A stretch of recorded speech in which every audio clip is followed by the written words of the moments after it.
If I wrote you a symphony just to say how much you mean to me, what would you do? If I told you you were beautiful, would you date me on the regular? Tell me, would you? Well, baby, I've been around the world, but I ain't seen myself another girl like you. This ring here represents my heart, but there's just one thing I need from you. Say I do, because I can see us holding hands. Assalamualaikum teman-teman. Kami dari kelompok 1 mata kuliah hukum perdata dengan dosen pengampu Dr. Haji Nahrawi SHMH dengan program studi hukum keluarga Fakultas Syariah dan Hukum UIN Syarif Hidayatullah Jakarta. Di sini kami akan membahas hukum tentang orang. Sebelum masuk materi, kita akan ulas sedikit perihal apa itu hukum perdata. Shawty look good in the moonlight, spotlight, moonlight. Nigga, why you tripping, get you right. Menurut Ronald G. Salwane, hukum perdata adalah seperangkat aturan-aturan yang mengatur orang atau badan hukum yang satu dengan orang atau badan hukum yang lain di dalam masyarakat yang menitik beratkan kepada kepentingan perseorangan dan memberikan sanksi yang keras atas pelanggaran yang dilakukan sebagaimana yang telah ditetapkan dalam Kitab Undang-Undang Hukum Perdata. Hukum perdata itu sendiri memiliki sifat yang memaksa dan mengatur. Dalam pengertian ini disebut memaksa karena jika terjadi suatu proses acara perdata di pengadilan, maka ketentuan tidak dapat dilanggar, melainkan harus ditaati oleh para pihak, atau kalau tidak ditaati, berakibat merugikan bagi pihak yang berperkara. Sedangkan bersifat mengatur, maksudnya itu sendiri adalah semua tindakan dan perbuatan diatur di dalam hukum, termasuk mengenai sanksi-sanksinya, dan dijadikan sebagai alat untuk menundukkan masyarakat. Kitab Undang-Undang Hukum Perdata atau KUH Perdata adalah hukum perdata yang berlaku bagi seluruh wilayah di Indonesia. Hukum perdata yang berlaku di Indonesia adalah hukum perdata Barat atau Belanda yang pada awalnya berinduk pada Kitab Undang-Undang Hukum Perdata yang aslinya berbahasa Belanda atau dikenal dengan Burgerlijk Wetboek dan biasa disingkat dengan BW. Setelah Indonesia merdeka, berdasarkan aturan pasal 2 Aturan Peralihan Undang-Undang Dasar 1945, KUH Perdata Hindia Belanda dinyatakan berlaku sebelum digantikan dengan undang-undang baru berdasarkan Undang-Undang Dasar. BW Hindia Belanda merupakan induk hukum perdata Indonesia. Kitab Undang-Undang Hukum Perdata itu sendiri terdiri atas 4 bagian, yaitu buku 1 tentang orang atau Van Personage, buku 2 tentang benda, buku 3 tentang perikatan atau Verbitenschrecht, dan buku 4 tentang daluarsa dan pembuktian atau Verjaring and Bewijs. Kelompok kami akan menjelaskan salah satu bagiannya, yaitu buku 1 tentang hukum orang atau Van Personage. Hukum tentang orang atau personage dalam Burgerlijk Wetboek atau BW diatur dalam buku 1 yang berjudul Van Personen yang terdiri atas peraturan-peraturan yang mengenai subjek hukum. Di samping itu, memuat juga peraturan-peraturan mengenai hubungan keluarga, yaitu mengenai perkawinan dan hak-hak kewajiban, seperti hak-hak kewajiban suami, terus kekayaan perkawinan, kekuasaan orang tua dan perwalian dan pengampuan. Oke kawan-kawan, selanjutnya mengenai pembahasan subjek hukum. Istilah subjek hukum berasal dari terjemahan bahasa Belanda, res subject, atau dalam bahasa Inggris, law of subject. Secara umum, res subject diartikan sebagai pendukung hak dan kewajiban, yaitu manusia dan badan hukum. Menurut Algra, ia menyatakan bahwa subjek hukum adalah setiap orang yang mempunyai hak dan kewajiban. Jadi ia mempunyai wewenang hukum. Sedangkan yang dimaksud dengan badan hukum atau res person, yaitu orang yang diciptakan oleh hukum. Misalnya, suatu wakaf, suatu cisting, suatu perkumpulan dagang yang berbentuk perseorangan terbatas, dan lain sebagainya. Dalam dunia hukum, perkataan orang atau person berarti pembawa hak, yaitu segala sesuatu yang mempunyai hak dan kewajiban, atau disebut juga dengan subjek hukum. Sebagai pembawa hak, padanya dapat diberikan hak atau hak menerima warisan, hak menerima hibah dan sebagainya, dan dapat dilimpahkan kewajiban. Pada saat sekarang ini boleh dikatakan bahwa setiap manusia itu adalah pembawa hak atau subjek hukum. Berlakunya seorang sebagai pembawa hak atau subjek hukum dimulai pada saat dia dilahirkan dan berakhir pada saat ia meninggal dunia.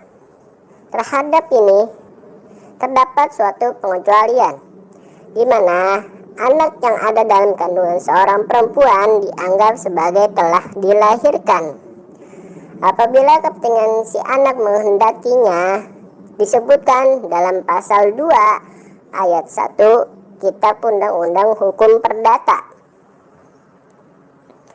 Ketentuan pasal 2 ayat 1 Kitab Undang-Undang Hukum Perdata mempunyai arti penting apabila dalam hal A.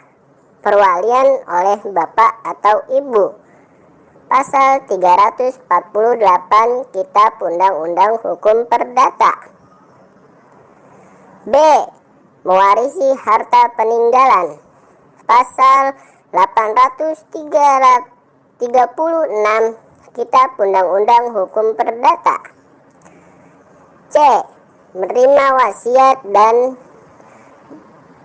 dari perwaris, pasal 1679 Kitab Undang-Undang Hukum Perdata. D. Menerima hibah, pasal 1679 Kitab Undang-Undang Hukum Perdata. Selanjutnya, menurut pasal 2 ayat 2 Kitab Undang-Undang Hukum Perdata, apabila ia mati sewaktu dilahirkan, harus hidup walaupun hanya sebentar. Hal ini perlu karena untuk menentukan perannya sebagai pendukung hak dan kewajiban subjek hukum. Subjek hukum memiliki kedudukan dan peranan yang sangat penting di dalam bidang hukum, khususnya hukum keperdataan, karena subjek hukum tersebut yang dapat mempunyai wewenang hukum. Baiklah teman-teman, pembahasan kita selanjutnya adalah objek hukum.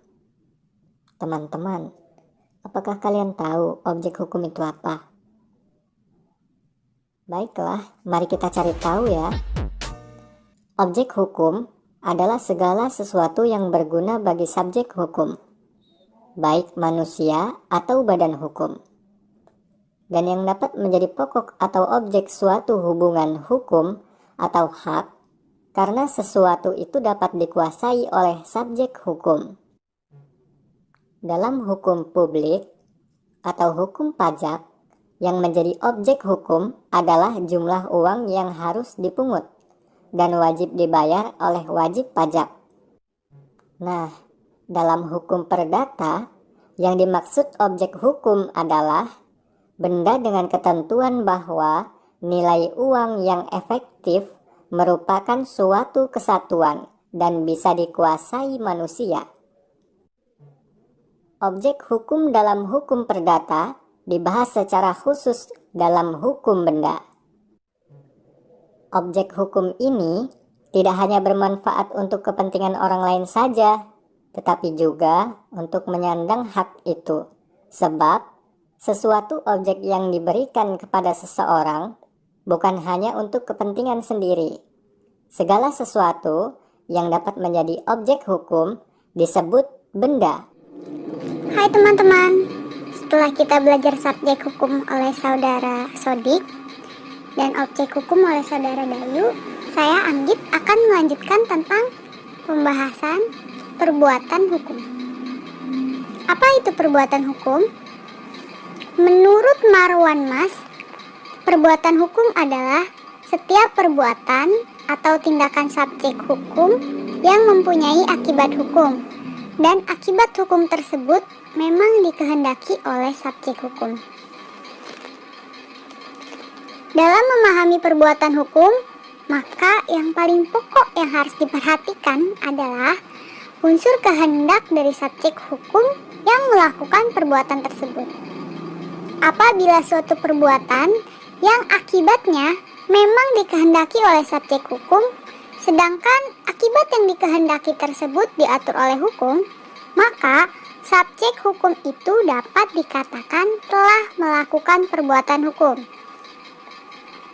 Sebaliknya, suatu perbuatan yang akibatnya tidak dikehendaki oleh subjek hukum tidak dapat dikatakan sebagai perbuatan hukum.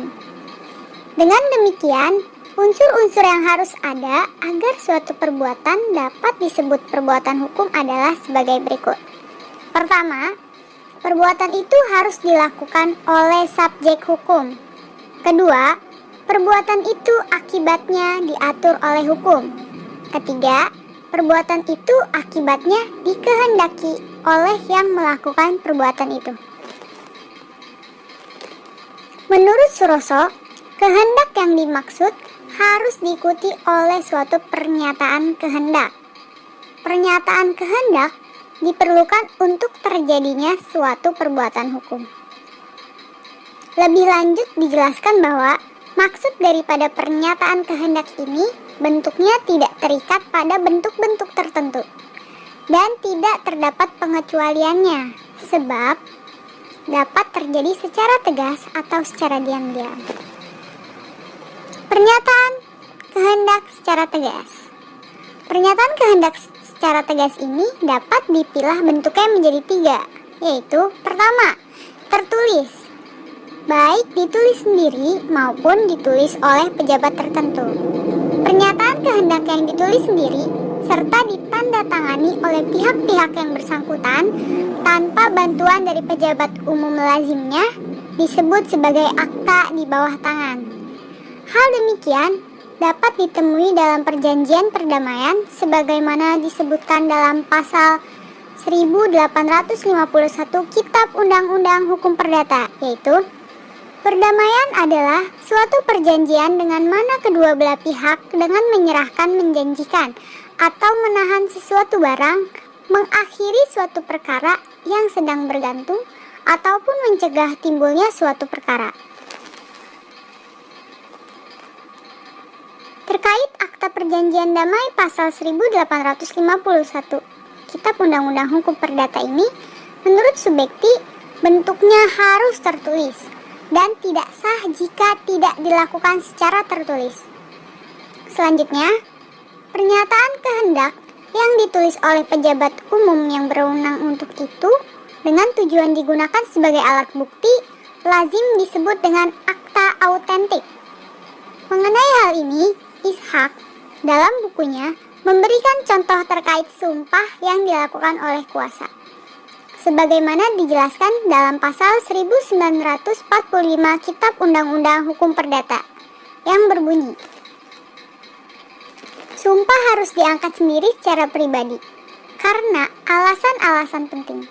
Hakim diperbolehkan mengizinkan kepada suatu pihak yang berperkara untuk suruhan mengangkat sumpahnya oleh seseorang yang untuk itu khusus dikuasakan dengan suatu akta autentik. Dalam hal ini, surat kuasanya harus menyebutkan secara lengkap dan teliti sumpahnya yang harus diucapkan. Tiada sumpah yang boleh diambil selain dengan hadirnya pihak lawan atau setelah pihak lawan ini dipanggil untuk itu secara sah. Dengan kata lain, pasal 1945 Kitab Undang-Undang Hukum Perdata menegaskan bahwa jika tidak ada akta, tidak juga ada perbuatan hukum. Yang kedua, mengucapkan kata yang menandakan kehendak. Pernyataan kehendak ini cukup dituliskan dengan mengucapkan kata yang menandakan persetujuan. Misalnya dengan kata ya, oke, deal, ACC, dan sebagainya. Yang ketiga, menunjukkan isyarat atau gebaran yang menyatakan kehendak. Pernyataan kehendak ini secara tegas dilakukan melalui isyarat. Misalnya, menganggukkan kepala yang menandakan setuju, menggeleng menandakan tidak setuju, dan lain sebagainya. Selanjutnya yaitu pernyataan kehendak secara diam-diam. Pernyataan kehendak ini dapat dilihat dari perbuatan diamnya seseorang di dalam rapat yang menunjukkan setuju, atau diamnya seorang gadis jika kedua orang tuanya menanyakan tentang lamaran seorang pemuda. Pembahasan selanjutnya mengenai jenis-jenis perbuatan hukum. Terdapat ragam pandangan tentang jenis-jenis perbuatan hukum. Keragaman yang ada tidaklah esensial, melainkan hanya mengenai pengelompokan belaka dengan satu sudut pandang yang sama, yaitu mengenai jumlah subjek hukum yang melakukan perbuatan hukum. Menurut Suroso, perbuatan hukum dapat dibagi menjadi dua, yaitu yang pertama, perbuatan hukum yang sifatnya sederhana. Perbuatan hukum yang sifatnya sederhana merupakan perbuatan hukum yang bersegi satu, ialah apabila hanya merupakan satu kejadian saja, atau apabila akibat hukumnya atau rehgevolgennya ditimbulkan oleh kehendak seorang saja, yaitu oleh orang yang melakukan perbuatan itu saja, tanpa harus menunggu persetujuan orang lain.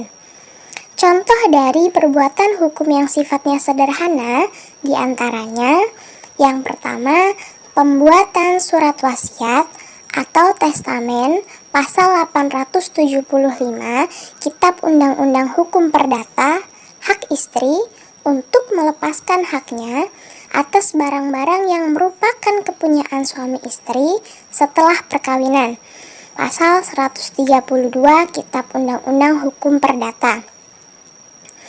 Contoh yang kedua, pemberian barang atau hibah atau skanking oleh seseorang kepada orang lain, seperti dimaksud dalam pasal 1666 Kitab Undang-Undang Hukum Perdata yang berbunyi, hibah adalah suatu persetujuan dengan mana si penghibah di waktu hidupnya dengan cuma-cuma dan dengan tidak dapat ditarik kembali menyerahkan sesuatu benda guna keperluan si penerima hibah yang menerima penyerahan itu. Contoh yang ketiga, perbuatan mendirikan yayasan. Kemudian perbuatan hukum yang kedua adalah perbuatan hukum yang sifatnya tidak sederhana. Perbuatan hukum yang sifatnya tidak sederhana dapat bersegi dua atau lebih, ialah perbuatan hukum yang akibat hukumnya ditimbulkan oleh kehendak dari dua orang atau lebih banyak subjek hukum. Contoh dari perbuatan hukum yang sifatnya tidak sederhana adalah sewa-menyewa, jual-beli, perjanjian kredit, perjanjian deposito, semua perjanjian dan perikatan atau offering constant, seperti yang disebutkan dalam pasal 1313 Kitab Undang-Undang Hukum Perdata yang berbunyi, perjanjian adalah suatu perbuatan yang menyebabkan satu orang atau satu subjek hukum atau lebih mengikat dirinya pada satu subjek hukum lainnya atau lebih. Halo guys, saya akan melanjutkan pembahasan selanjutnya, yakni pembahasan cakap dalam perbuatan hukum. Batas usia dewasa merupakan salah satu syarat penting dalam melakukan suatu perbuatan hukum. Kitab Undang-Undang Hukum Perdata merupakan pengaturan awal mengenai hukum keperdataan di Indonesia, yang menganut penentuan kedewasaan berdasarkan ukuran yang bersifat kuantitatif ataupun batas usia dan kualitatif, yakni sudah atau belumnya seseorang menikah. Berdasarkan pasal 330 Kitab Undang-Undang Hukum Perdata menyatakan, belum dewasa adalah mereka yang belum mencapai umur genap 21 tahun dan tidak kawin sebelumnya. Terlepas dari Kitab Undang-Undang Hukum Perdata, ketentuan mengenai batas usia kedewasaan seseorang berbeda-beda di setiap peraturan perundang-undangan. Kecakapan usia dewasa juga tercantum dalam Undang-Undang Nomor 1 Tahun 1974 tentang perkawinan. Berdasarkan pasal 7 ayat 1 Undang-Undang Nomor 1 Tahun 1974 tentang perkawinan mengatakan bahwa perkawinan hanya diizinkan bila pihak pria mencapai umur 19 tahun dan pihak wanita sudah mencapai usia 16 tahun. Pasal 1 angka 34 Undang-Undang Nomor 7 Tahun 2017 tentang pemilihan umum. Dalam melakukan pemilihan, seseorang harus berkewarganegaraan dalam melakukan pemilihan di Indonesia yang sudah genap berumur 17 tahun atau lebih, sudah kawin atau sudah pernah kawin. Dilihat dari pernyataan tersebut, dapat kita ketahui apabila seseorang belum genap 17 tahun tetapi belum menikah, maka seseorang tersebut belum diperbolehkan. Seseorang yang dapat dikatakan cakap hukum berdasarkan hukum positif di Indonesia, yakni yang pertama, berdasarkan Kitab Undang-Undang Hukum Perdata, KUH Perdata, dimaksud dalam pasal 4.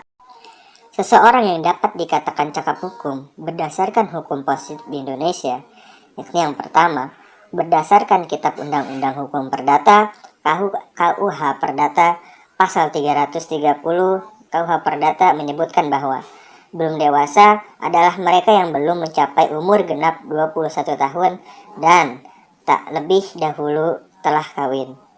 2. Undang-Undang Nomor 2 Tahun 2014 tentang perubahan atas Undang-Undang Nomor 30 Tahun 2004 tentang jabatan notaris menyatakan bahwa penghadap harus memenuhi syarat paling rendah berumur 18 tahun atau sudah menikah dan cakap melakukan perbuatan hukum. Yang ketiga, Undang-Undang Nomor 1 Tahun 1974 tentang perkawinan.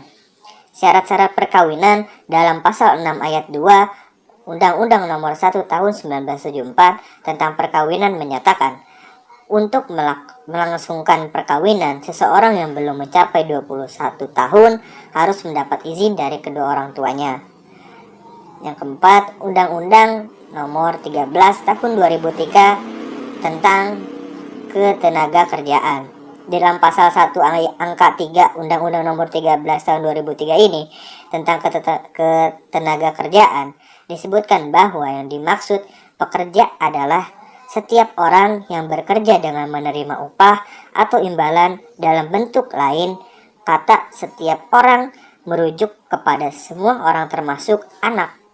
Hal tersebut dijelaskan mengenai pengertian anak dalam pasal 1 angka 26 Undang-Undang Ketenaga Kerjaan menyatakan anak adalah setiap orang yang berumur di bawah 18 tahun. Yang kelima, Undang-Undang Nomor 12 Tahun 2006 tentang Kewarganegaraan Republik Indonesia. Adapun ketentuan pasal 6 ayat 1 Undang-Undang Nomor 12 Tahun 2006 tentang Kewarganegaraan Republik Indonesia menyebutkan bahwa dalam hal status kewarganegaraan Republik Indonesia terhadap anak, sebagaimana yang dimaksud dalam pasal 4 huruf C, huruf D, huruf H, huruf I, dan pasal 5 berakibat anak berkewarganegaraan ganda setelah berusia 18 tahun atau sudah kawin, anak tersebut harus menyatakan memilih salah satu kewarganegaraannya.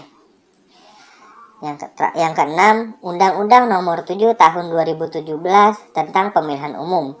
Dalam undang-undang ini mengatur batas usia seseorang untuk dapat melakukan pemilihan umum berdasarkan pasal 1 angka 34 bahwa pemilih adalah warga negara Indonesia yang sudah genap berumur 17 tahun atau lebih, sudah kawin atau sudah pernah kawin.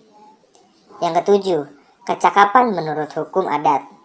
Patokan kedewasaan dalam hukum adat yang diukur secara kualitatif memang lebih adil, namun demikian nampaknya kurang memenuhi kepastian hukum, karena tidak mudah bagi kita untuk mengukur seseorang sudah cakap dalam melakukan perbuatan hukum. Yang terakhir, yang kedelapan, Inpres nomor 1 tahun 1991 tentang kompilasi hukum Islam. Mengenai batas usia dewasa seseorang, kompilasi hukum Islam juga mengatur pada pasal 98 ayat 1. Kompilasi hukum Islam yang menyebutkan bahwa batas usia anak yang mampu berdiri sendiri atau dewasa adalah 21. Sepanjang anak tersebut tidak bercacat fisik maupun mental atau belum pernah melangsungkan perkawinan. Halo teman-teman, selanjutnya saya akan menjelaskan materi yang terakhir nih, yaitu mengenai akibat hukum dari perbuatan hukum. Perlu diketahui nih teman-teman, bahwasanya mengenai akibat hukum dari perbuatan hukum ini dapat digolongkan menjadi 4. Yang pertama, orang yang tidak cakap bertindak dalam hukum. Yang kedua, orang-orang yang belum dewasa. Dan yang ketiga, orang yang di bawah pengampuan. Dan yang keempat, kedudukan wanita dalam hukum. Langsung saja nih teman-teman, kita mengenai poin yang pertama, yaitu orang yang tidak cakap bertindak dalam hukum. Teman-teman harus tahu nih, meskipun menurut hukum sekarang ini, setiap orang tanpa kecuali dapat memiliki hak-haknya, akan tetapi di dalam hukum, tidak semua orang dapat diperbolehkan bertindak sendiri di dalam melaksanakan hak-haknya itu. Ada beberapa golongan orang yang oleh hukum telah dinyatakan tidak cakap atau kurang cakap untuk bertindak sendiri dalam melakukan perbuatan-perbuatan hukum, sehingga mereka itu harus diwakili atau dibantu oleh orang lain. Menurut pasal 1330 KUH Perdata, dikatakan bahwa tak cakap untuk membuat perjanjian adalah 1. Orang-orang yang belum dewasa. 2. Mereka yang ditaruh di bawah pengampuan. Yang ketiga, orang perempuan dalam hal-hal yang ditentukan oleh undang-undang pada umumnya. Semua orang kepada siapa undang-undang telah melarang membuat perjanjian-perjanjian tertentu.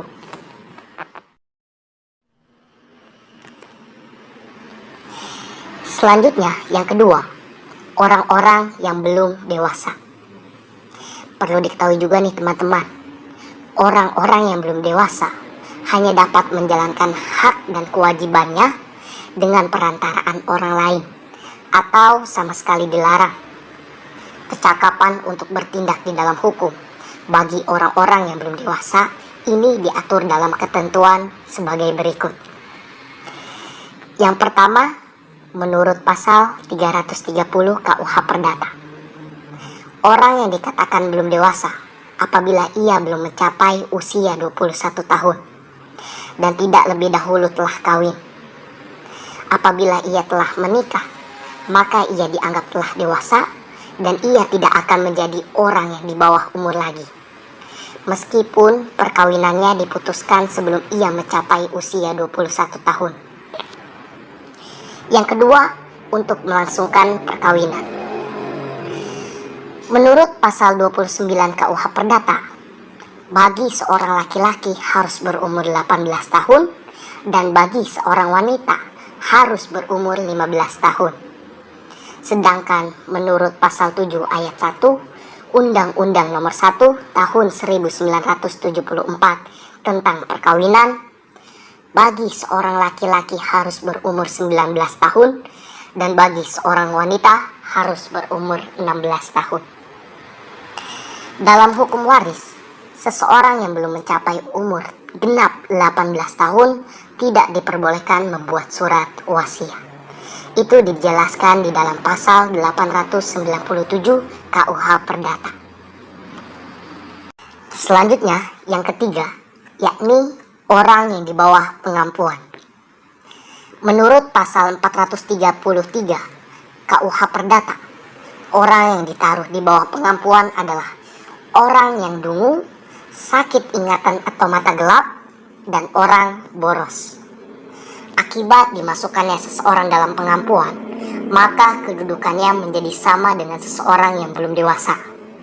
Ketentuan ini diatur di dalam pasal 452 KUH Perdata. Selanjutnya yang terakhir yaitu kedudukan wanita dalam hukum.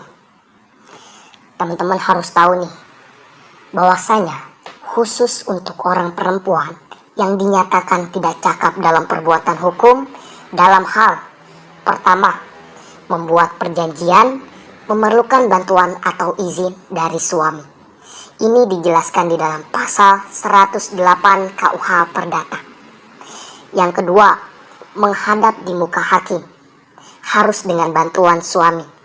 Ini dijelaskan di dalam pasal 110 KUH Perdata. Namun, dalam hal tertentu, meskipun seorang istri yang dianggap cakap melakukan perbuatan hukum oleh Undang-Undang Nomor 1 Tahun 1974 tentang perkawinan, dalam melakukan perbuatan terhadap harta bersama perkawinan, harus dengan persetujuan suami. Karena suami adalah kepala rumah tangga dan istri adalah ibu rumah tangga. Akibat dari perbuatan yang dilakukan oleh seseorang yang tidak memiliki kewenangan, akibat syarat umurnya tidak terpenuhi, sebagaimana yang diatur di dalam pasal 1320 KUH Perdata, JO pasal 1330 KUH Perdata, akan berdampak perjanjian yang dibuat menjadi dapat dibatalkan.